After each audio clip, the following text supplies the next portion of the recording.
দেখবেন সাক্ষী গোপাল মানে কিন্তু নারু গোপাল নয়।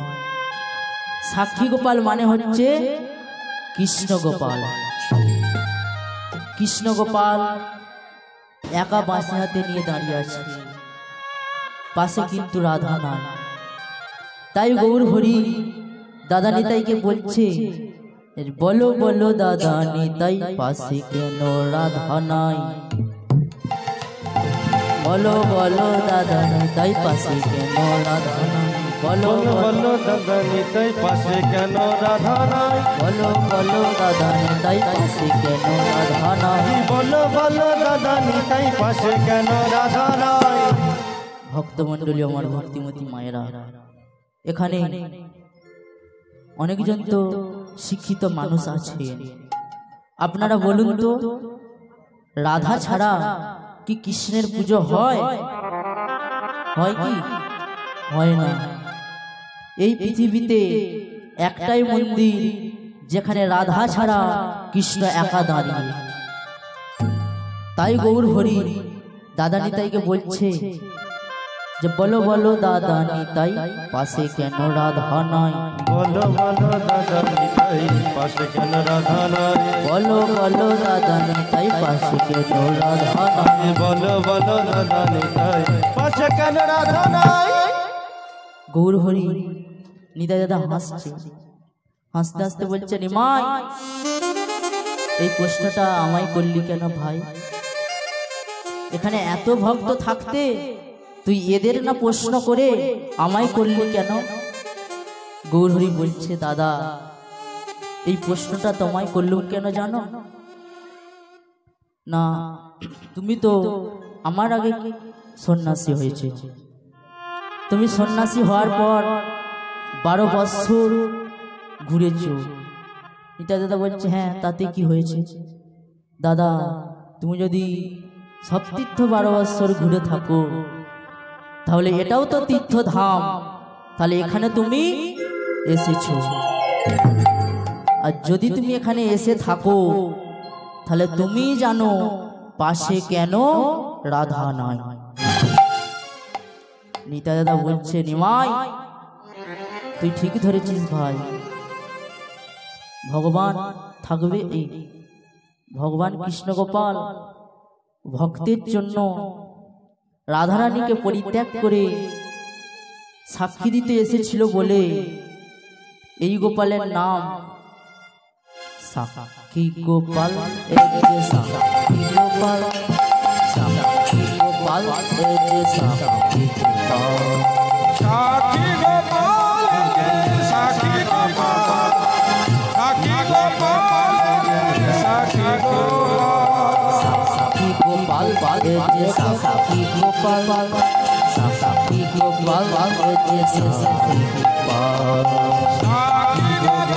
সাক্ষী গোপাল, সাক্ষী গোপাল, সাক্ষী গোপাল, সাক্ষী গোপাল, সাক্ষী গোপাল, সাক্ষী গোপাল, সাক্ষী গোপাল, সাক্ষী গোপাল, হে কৃষ্ণ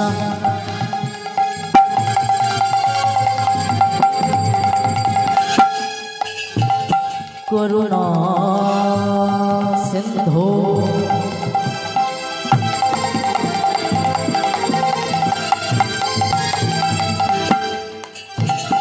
দীনবন্ধু জগৎ পথে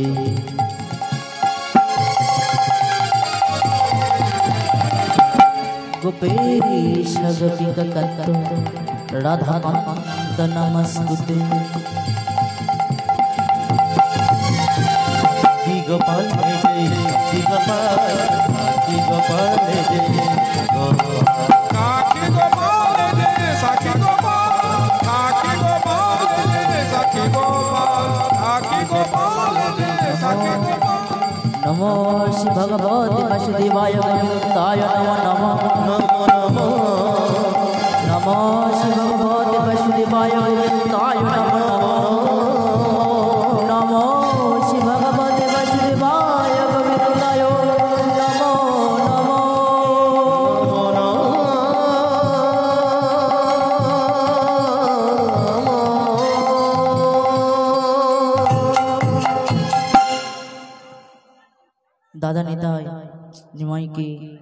বলছে যে ভাই দাদা এই গোপালের নাম কেন সাক্ষী গোপাল হলো, এই গোপালের নাম কেন সাক্ষী গোপাল হলো, তুমি একটু বলো সেই ঘটনা। তাই দাদা নিতাই বলছে সেই ঘটনা আপনারাও মন দিয়ে শুনুন, কেন এই গোপালের নাম সাক্ষী গোপাল হলো। প্রথম জানতে হবে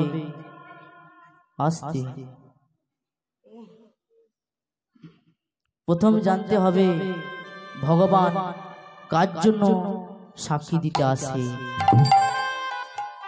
আমার মতো ভক্তের জন্য না আপনাদের মতো ভক্তের জন্য। তাহলে প্রথম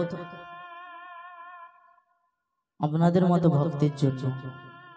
তাহলে প্রথম প্রশ্ন হচ্ছে ভক্ত কয় প্রকার? ভক্ত হচ্ছে দু প্রকার, এক সকাম ভক্ত, এক নিষ্কাম ভক্ত। তাহলে সকাম ভক্ত কাকে বলে? যারা গোবিন্দের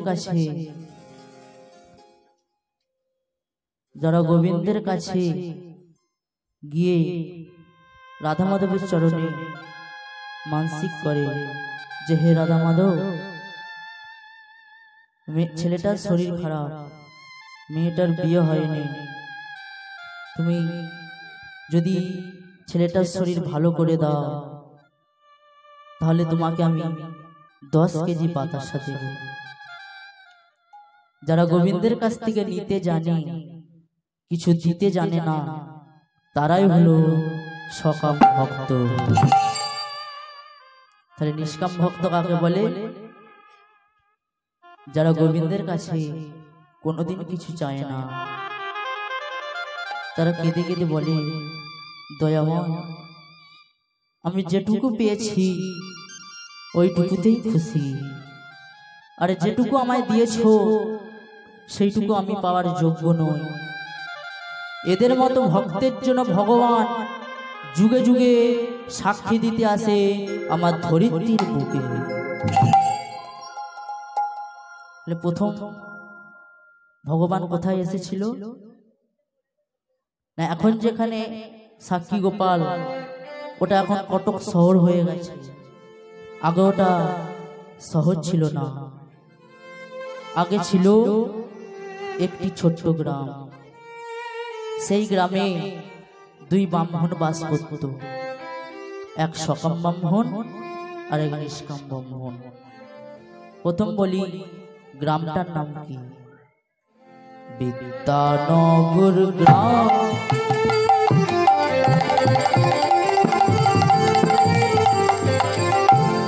বিদ্যানগর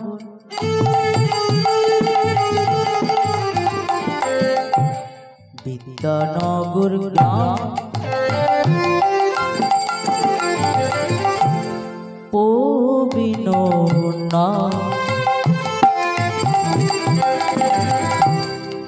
বুঝালে কলিযুগে ভক্তির ভগবান। বিদ্যানগর গ্রাম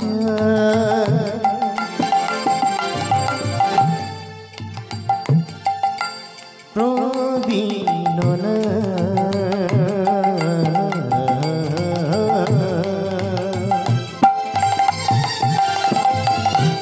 বোঝালে কলিযুগে ভক্তির ভগবান। বিদ্যানগর গ্রাম পবিনোনা বুঝালে কলিযুগে ভক্তির ভগবান। বিদ্যানগর গ্রাম প্রবীণনা বোঝালে কলিযুগে ভক্তির ভগবান। ভক্তমণ্ডলী আমার ভক্তিমতী মায়েরা, তাহলে প্রথম ব্রাহ্মণের নাম কি বললাম? প্রবীণ ব্রাহ্মণ। যার বয়স ৮০ বছর, জীবনে মুখে হরিনাম গায়নি, জীবনে হরিবাসরে যায়নি, শুধু সংসার সংসার করে জীবনটা শেষ করে দিল। এই প্রবীণ ব্রাহ্মণ ছিল সকাম ব্রাহ্মণ। আর এই গ্রামে আর এক ব্রাহ্মণ ছিল, যার নাম, যার ভক্তির টানে ভগবান এসেছিল, তার নাম কি? ও সে নবীন নাম।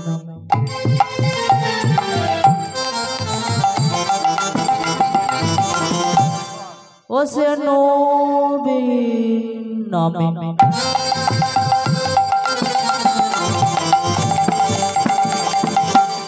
ও সে নবীন নামে ছিল নবীন নামে ছিল ব্রাহ্মণ, ও সে নবীন নামে ছিল ব্রাহ্মণ, ও সে নবীন নামে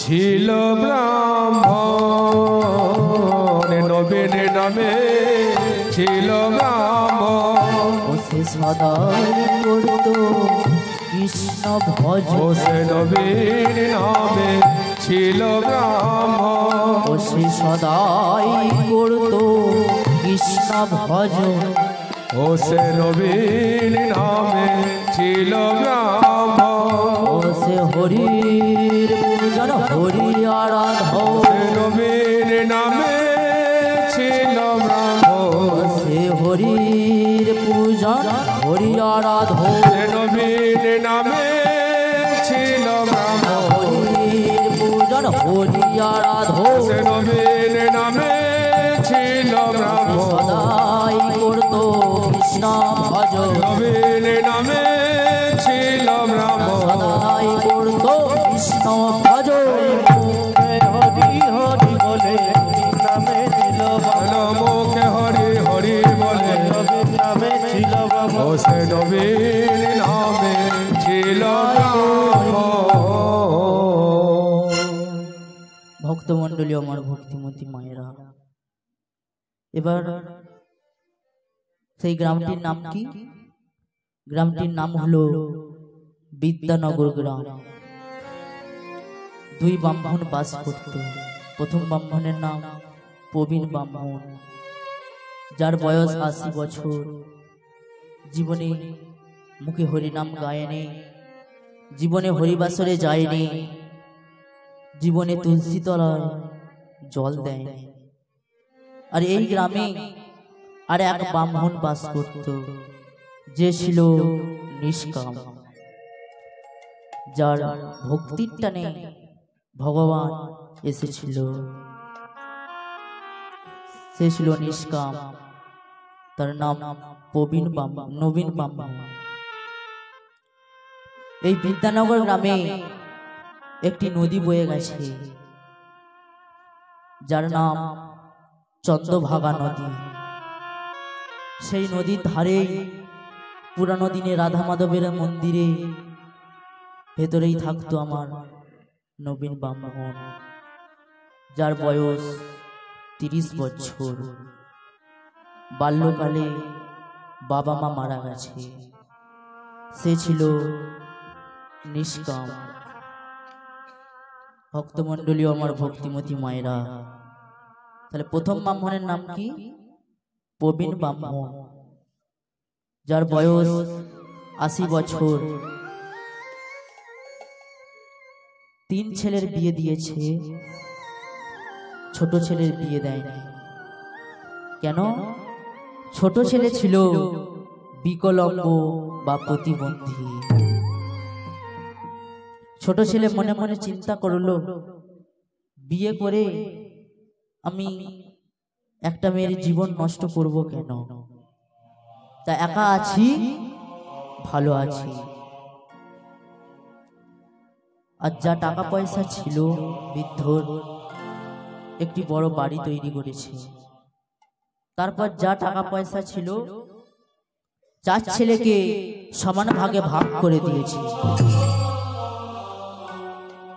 এখন বৃদ্ধ মনে মনে চিন্তা করলো, 80টা বছর বয়স হয়ে গেল,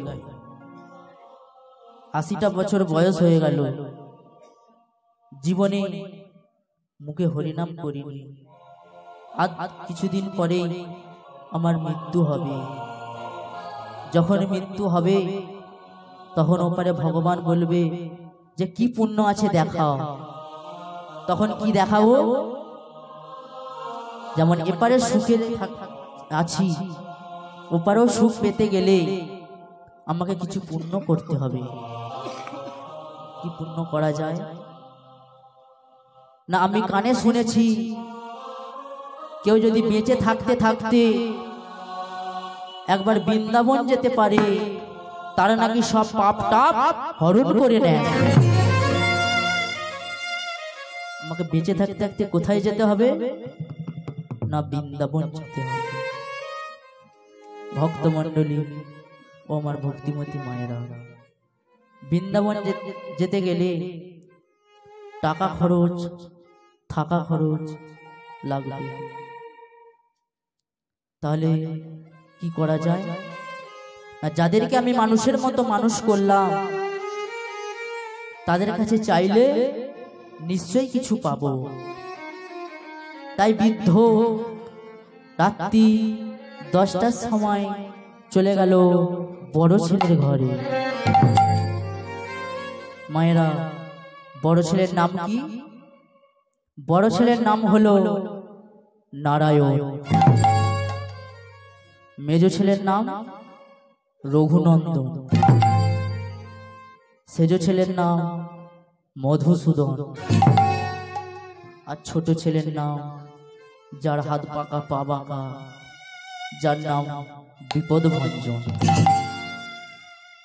আর এক মেয়ে কন্যা, যার নাম অহল্যা। আর এক স্ত্রী সাবিত্রী। রাত্রি 10টার সময় বৃদ্ধ চলে যাচ্ছে বড় ছেলের ঘরে। বড় ছেলের নাম নারায়ণ। দরজায় গিয়ে ধাক্কা মারছে, বাবা নারায়ণ, আমি তোর পিতারে, একটিবার দরজা খোল বাবা। নারায়ণ ঘুমাচ্ছিল। পিতার ডাক শুনে নারায়ণ তাড়াতাড়ি এসে দরজাটা খুলে দিল। বৃদ্ধ বলল, বাবা নারায়ণ, আমি জীবনে তোমাদের কাছে কিছু চাইনি বাবা। আজ জীবনে শেষ সময় এসে আমার একটু ইচ্ছা জেগেছে। কি ইচ্ছা জেগেছে? না, আমি বৃন্দাবন যাব। যদি তুমি সেই খরচের আশা করো, তাহলে আমি তোমার কাছ থেকে সেই খরচের আশা করি। ভক্তমণ্ডলী, আমার ভক্তিমতী মায়েরা, এখন যেই না নারায়ণ এই কথা শুনেছে, নারায়ণ পিতাকে করজোরে বলল যে পিতা, আমার কাছে তো কোনো টাকা পয়সা নাই। যা টাকা পয়সা, নারায়ণের বইয়ের নাম কি? লক্ষ্মী। যে যা টাকা পয়সা সব তো লক্ষ্মীর ঝোলায়। পিতা বলল, টাকা দিলাম আমি, তুমি কোথায় বললে? না, লক্ষ্মীর ছোলায়। লক্ষ্মীকেই বলে যদি তুমি কিছু টাকা পয়সা দিতে। নারায়ণ বলে উঠল, লক্ষ্মীকে চাইলে লক্ষ্মী দেবে না। পিতা বলে উঠল, যদি দিতে তাহলে ভালো হতো। নারায়ণ বলে উঠল, পিতা, লক্ষ্মীর একটা বাজে স্বভাব আছে। লক্ষ্মী যা টাকা পয়সা, লক্ষ্মী এত টাকা পয়সা বাজে খরচ করে না। তাই তুমি মেজ ভাইয়ের ঘরেই যাও, মেজ ভাইকে যাও, আমি এরপরে টাকা পয়সা দিতে পারবো না।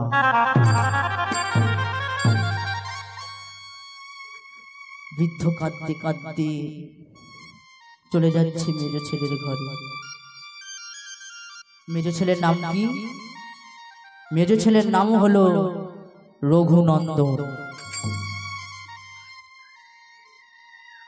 রঘুনন্দনের ঘরে গিয়ে দরজায় ধাক্কা মারছে। বাবা রঘুনন্দন, বাবা রঘু, আমি তোর পিতারে, একটিবার দরজা খোলো বাবা। মা রঘু ঘুমাচ্ছিল। পিতার ডাক শুনে রঘু যেই না দরজাটা খুলতে যাবে, রঘুর বউ হাতটা চেপে ধরেছে। কোথায় যাচ্ছ? না বাবা ডাকছে। পিতা কেন ডাকছে আমি জানি। কেন? না এক্ষুনি দাদার ঘরে দরজায় ধাক্কা মেরেছে। রঘু বলছে কেন?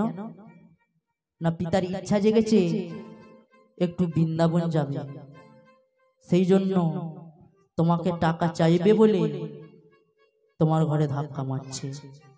তুমি যেন ভুল করে আবার টাকাটা দিয়ে ফেলো না। রঘু রেগে গিয়ে বলল, তুমি চুপ করো, যেটা জানো না সেটা নিয়ে কথা বলো না। জানো বাইরে যে মানুষটা দাঁড়িয়ে আছে উনি আমার কে? উনি আমার পিতা। কত কষ্ট করে আমাদের মানুষের মতো মানুষ করেছি। আজ জীবনে শেষ সময় এসে পিতা বৃন্দাবন যাওয়ার ইচ্ছা জেগেছে। দাদা টাকা দেয় না তো কি হয়েছে, টাকা দেব আমি। এখন রঘু যেই মনের আনন্দে আলমারিতে টাকা আনতে যাচ্ছে,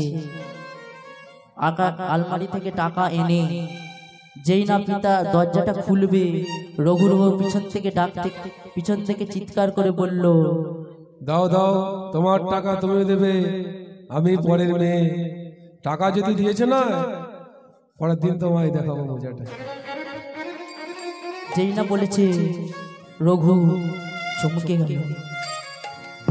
চমকে গিয়ে মনে মনে চিন্তা করল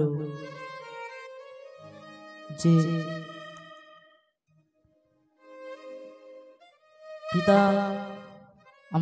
পিতা তো দুদিন পরে মারা যাবে, আমাকে থাকতে হবে এই বউটার সাথে।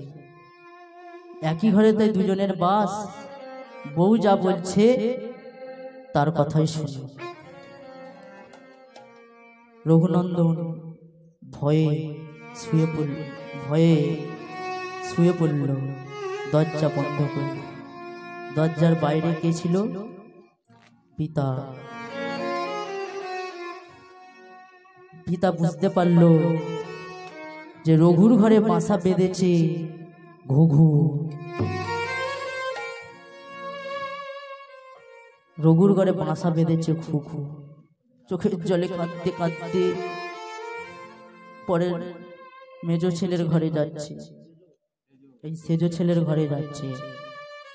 সেজ ছেলের নাম কি? মধুসূদন। দরজায় ধাক্কা মারছে, বাবার মধুসূদন, আমি তোর পিতারে, একটিবার দরজা খোল বাবা। মা মধুসূদন দরজা খুলল না। এখন মধুর বউ এসে ভুল করে দরজা খুলে ফেলেছে। মধুর বউ এসে দরজা খুলে বলছে, পিতা এত রাত্রিরে আপনি দরজায় ধাক্কা মারছেন কেন? বৃদ্ধ কাঁদতে কাঁদতে বলছে, মা আমার, তুমি দরজা খুললে কেন? আমার মধু কোথায়? ছেলে কোথায়? রোহিণী বলছে যে আপনার ছেলে তো ঘুমাচ্ছে, আর আপনার ছেলেই বলল দেখো তো পিতা কেন ডাকছে।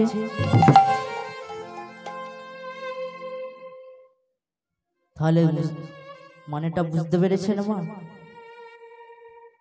যে মধু বলছে মধু ঘুমাচ্ছে, মধুর বউ বলছে মধু ঘুমাচ্ছে, আবার মধুর বই বলছে দেখো তো, মধু বলছে দেখো তো কেন পিতা ডাকছে।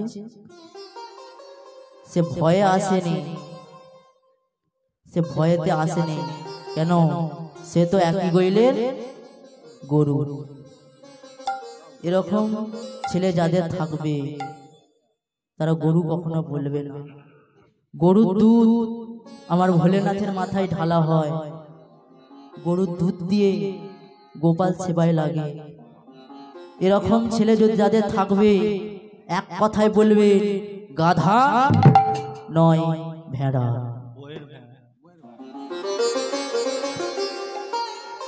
ভক্তমন্ডলী ও আমার ভক্তিমতী মায়েরা, এখন রোহিণী বলছে, পিতা এত দরজায় ধাক্কা মারছেন কেন? আমাকে কিছু কি করতে হবে? অদবদনী ছলে ছলো নয়নে বৃদ্ধ বলে বলল, মা আমার একটি কথা বলবো, রাখবে? বলুন পিতা, কি কথা? না, মনে বড় আশা ছিল একটু বৃন্দাবন যাব। তো বৃন্দাবন তো অনেকটা দূর, তাই মধুকে বলে যদি তুমি কিছু টাকা দিতে এ যাত্রায় বৃন্দাবন যাওয়া হতো। এখন যেই এই কথা শুনেছে রোহিণী করজোরে বলছে, পিতা আপনার কি বুড়ো বয়সে ভীমরুতি ধরেছে? এই বুড়ো বয়সে ইচ্ছা জেগেছে বৃন্দাবন যাওয়া? এতদিন কি নাকে সর্ষের তেল দিয়ে ঘুমাচ্ছিলেন? যা টাকা যা করবার ঘরে বসেই করুন, আমি কোনো টাকা পয়সা দিতে পারবো না। মুখের ওপর তাড়াম করে দরজা বন্ধ করে দিল। চোখের জলে কাঁদতে কাঁদতে চলে যাচ্ছে নিজের ঘরে, আর মনে মনে ভাবছি যাদের জন্য করলাম পরিবর্তে কি পেলাম।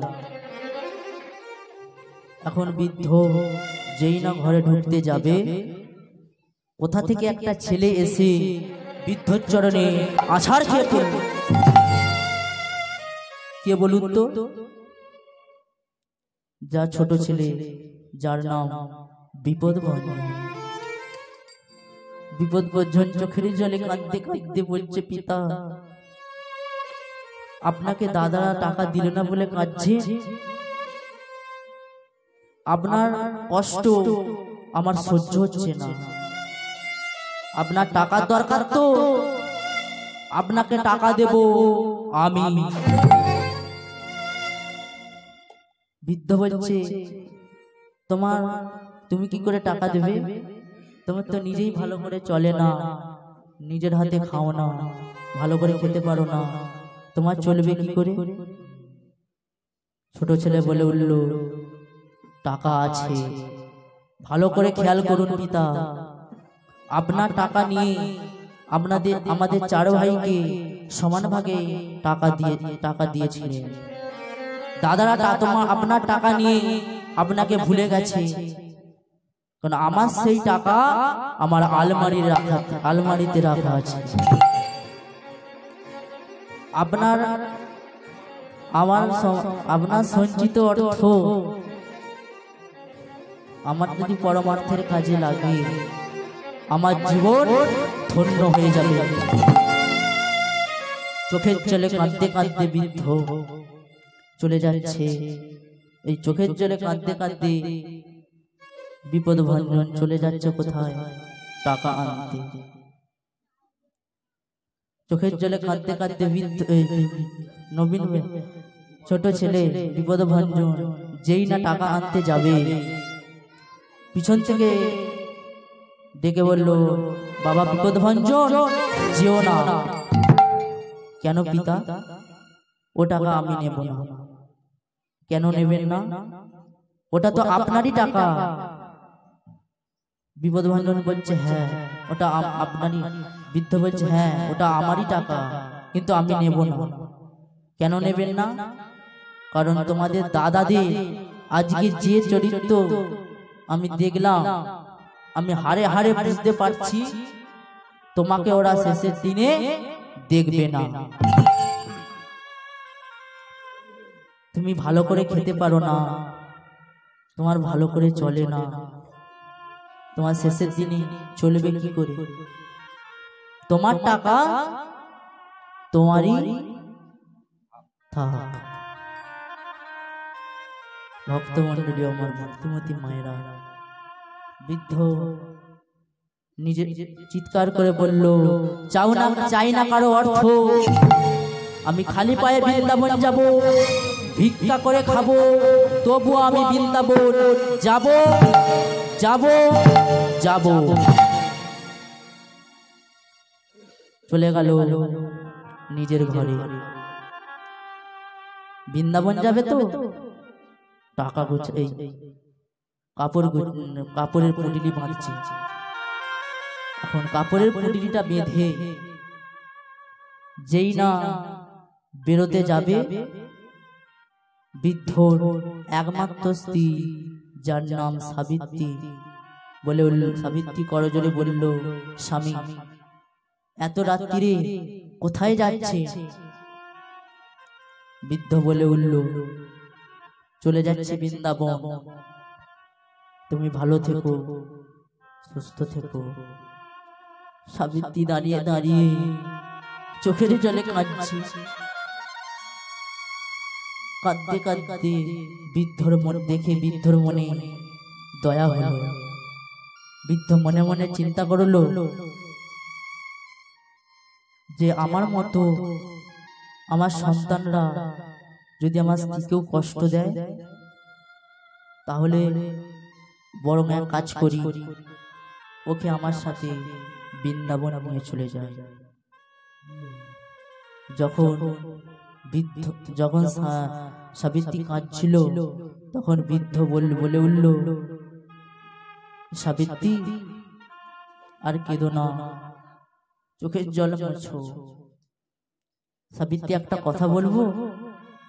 বলুন স্বামী, কি কথা? না দেখো, বৃন্দাবন তো অনেকটা দূর, হেঁটে যেতে হয়, আমার তো বয়স হয়েছে। যদি বৃন্দাবন যেতে যেতে পথে কোনো যদি বিপদ আসে, কে দেখবে বলো? তা একটা সাথী হলে বরং ভালো হতো। এখন যেই না এই কথা বলেছে, সাবিত্রী করজোরে বলছে, তার মানে? দেখো সাবিত্রী, বৃন্দাবন অনেকটা দূর, হেঁটে যেতে হয়, বৃন্দাবন তো অনেকটা দূর, হেঁটে যেতে হয়। তো তুমি আমার সাথে বৃন্দাবন যাবে? যেই না শুনেছে সাবিত্রী বলছে, বলুন। সাবিত্রী করজোরে বলে উঠল, স্বামী বৃন্দাবন গেলে আমি কি পাবো, তুমি কি পাবে? বৃদ্ধ বলল, দুজনেই পুণ্য পাবো। এখন সাবিত্রী বলছে, যে পুণ্য আমি ঘরে বসে পেয়ে যাব, কেনই বা শুধু তোমার সাথে বৃন্দাবন যেতে যাব? সাবিত্রী বৃদ্ধ বলে উঠল, স্বামী এই সাবিত্রী, তুমি কি করে ঘরে বসে পুণ্য পাবে? সাবিত্রী বলে উঠল, স্বামী তুমি তো বৃন্দাবন যাচ্ছ, জানো না শাস্ত্রে লেখা আছে, পতি যদি কোনো পুণ্য করে, সতী নারী ঘরে বসে সেই পুণ্য পেয়ে যাও। অর্থাৎ পতির পুণ্য, সতীর পুণ্য। যেই না এই কথা বলেছে, বৃদ্ধ চমকে গেল। চমকে গিয়ে রাত্রি 2টোর সময় চলে যাচ্ছে। কোথায় না, বৃদ্ধ মনে মনে চিন্তা করলো, আমি ওই চন্দ্রভাগা নদীর জলে ঝাঁপ দিয়ে আত্মহত্যা করে মরব। রাত্রি 2টোর সময় সবাই যখন ঘুমিয়ে পড়ল, বেরিয়ে গেল বৃদ্ধ। এখন নদীর ধারে এসে ধারি নন্দের নন্দন বোঝ বিহারি, কিশোর গিরিধারি নন্দের নন্দন বোঝ বিহারি, কিশোর গিরিধারি নন্দের নন্দন বোঝ বিহারি। গলায় তো গলায় তো দুলাছে বন ফুল মালা, দুলছে দেখো বন ফুল মালা, গলায় তো দুলছে দেখো বন ফুল মালা, গলায় তো দুলছে দেখো বন ফুল মালা, নাচে চলে রায় রাজুবালা, গলায় তো দুলছে দেখো বন ফুল মালা, গলায় তো দুলছে দেখো বন ফুল মালা, নেচে চলে রাজুবালা।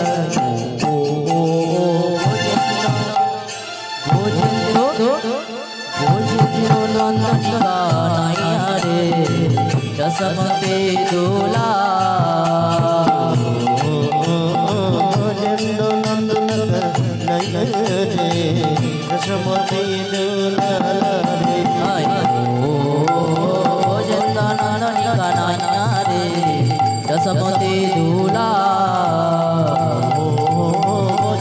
নন্দনিকা নাইয়া রে দশমতে দোলা, কনয়া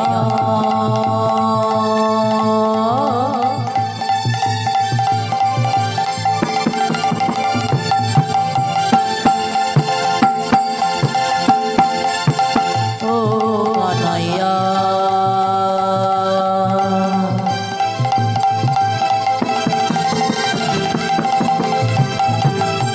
ও কনয়া। 3 মাস পর বিদ্যানগর গ্রামে এসে হাজির হলো।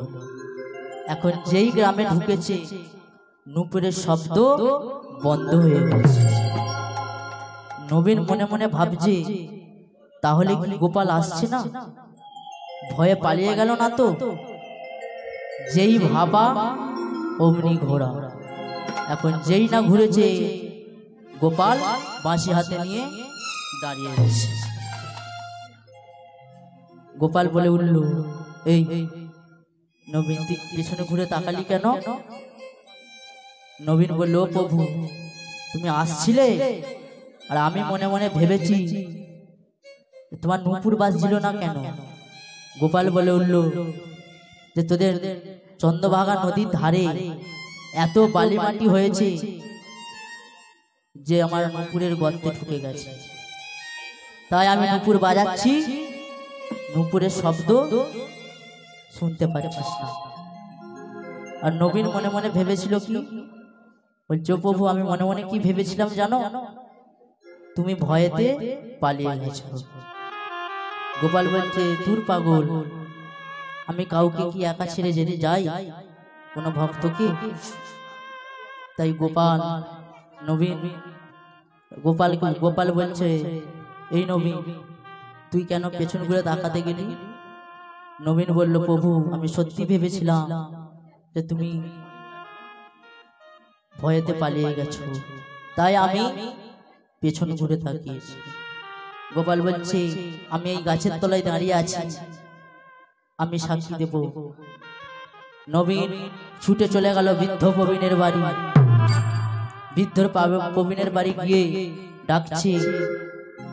আর যে যখন রাত্রি 2টোর সময় সবাই যখন ঘুমাচ্ছিল, তখন যে অবস্থায় ছিল সে অবস্থায় ছুটতে লাগলো। কিরকম ভাবে? খলিত বসনা মুদিত নয়ন, খলিত বসনা মুদিত নয়ন, চলিছে দেখিতে তারে, চলিছে দেখিতে তারে, চলিছে দেখিতে তারে, চলিছে দেখিতে তারে, চলিছে দেখিতে তারে, চলিছে দেখিতে তারে। আইরে নবীন, আইরে নবীন, আইরে নবীন আমি আছি সাক্ষী দিবার তরে, হরি আইরে নবীন আমি আছি সাক্ষী দেবারে তরে, আইরে নবীন আমি আছি সাক্ষী দিবার তরে, হরি আইরে নবীন আমি আছি সাক্ষী দেবারে তরে। দেখ দেখ আমার গোপাল এসেছে, দেখ দেখ আমার গোপাল এসেছে, দেখ দেখ আমার গোপাল এসেছে, দেখ দেখ আমার গোপাল এসেছে, ভক্তের লাগি সাক্ষী দিতে, দেখ দেখ আমার গোপাল এসেছে, ভক্তের লাগি সাক্ষী দিতে, দেখ আমার গোপাল এসেছে, ভক্তের ভক্তের লাগি সাক্ষী দিতে আমার গোপাল সাথে ভক্তের লাগি সাক্ষী দিতে আমার গোপাল সাথে ভক্তের লাগি সাক্ষী দিতে আমার গোপাল সাথে ভক্তের লাগি সাক্ষী দিতে হরি হরি বলে দুটি বাহু তুলে মুখে হরি হরি বলে দুটি বাহু তুলে মুখে হরি হরি বলে হরি হরি বলে মুখে হরি হরি বলে দুটি আইরে নবীন আমি আছি সাক্ষী দেবারে বলে আইরে নবীন আমি আছি সাক্ষী দেবার তরে। সবাই যখন এলো গোপাল বলে উঠল আমি সবার সামনে সাক্ষী দিলাম যেদিন বৃদ্ধ প্রবীণ বৃন্দাবনে গেছিল আমার চরণে হাত দিয়ে প্রতিজ্ঞা করেছিল যে তার একমাত্র কন্যা অহল্যাকে আমি নবীন ব্রাহ্মণের হাতে সম্প্রদান করে দেবে। সেখানে সাক্ষী ছিলাম আমি, আজ সাক্ষী দিলাম আমি। বৃদ্ধ নবীন ব্রাহ্মণ ঠিক কথা বলছে, বৃদ্ধ প্রবীণের পরিবার মিথ্যা কথা বলছে। রাত্রিবেলা বৃদ্ধকে তুলে এলো, বাড়ি থেকে তুলে আনি আলো। বৃদ্ধ অহল্যার হাত ধরে নবীন ব্রাহ্মণের হাতে সম্প্রদান করে দিল। সাক্ষী রইল কে না কৃষ্ণ গোপাল। আর সেই থেকে এই গোপালের নাম সাক্ষী গোপাল। সাক্ষী গোপাল, সাক্ষী গোপাল, সাক্ষী গোপাল, সাক্ষী গোপাল যে সাক্ষী গোপাল, সাক্ষী গোপাল যে সাক্ষী গোপাল, সাক্ষী গোপাল, সাক্ষী গোপাল, সাক্ষী গোপাল, সাক্ষী গোপাল, সাক্ষী গোপাল যে সাক্ষী গোপাল, সাক্ষী গোপাল যে সাক্ষী গোপাল, সাক্ষী গোপাল, সাক্ষী গোপাল, সাক্ষী গোপাল, সাক্ষী গোপাল, সাক্ষী গোপাল, সাক্ষী গোপাল, সাক্ষী গোপাল যে সাক্ষী গোপাল, সাক্ষী গোপাল যে সাক্ষী গোপাল, সাক্ষী গোপাল, সাক্ষী গোপাল, সাক্ষী গোপাল, সাক্ষী গোপাল, সাক্ষী গোপাল যে সাক্ষী গোপাল, সাক্ষী গোপাল যে সাক্ষী গোপাল। হে কৃষ্ণ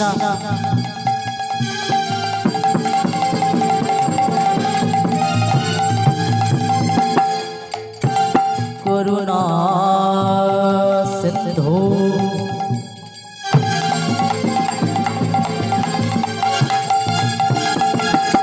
দীনবন্ধু জগৎপতে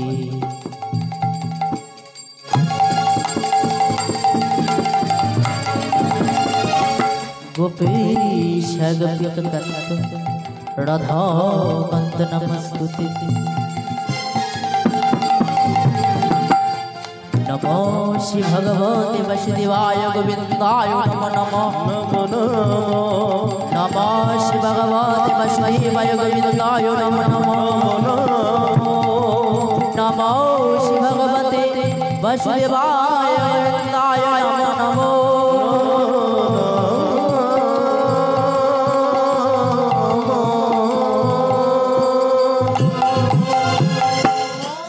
সেই থেকে এই গোপালের নাম সাক্ষী গোপাল। যারা পুরীধাম বেড়াতে যান এই সাক্ষী গোপাল মন্দিরে যেতে হবে।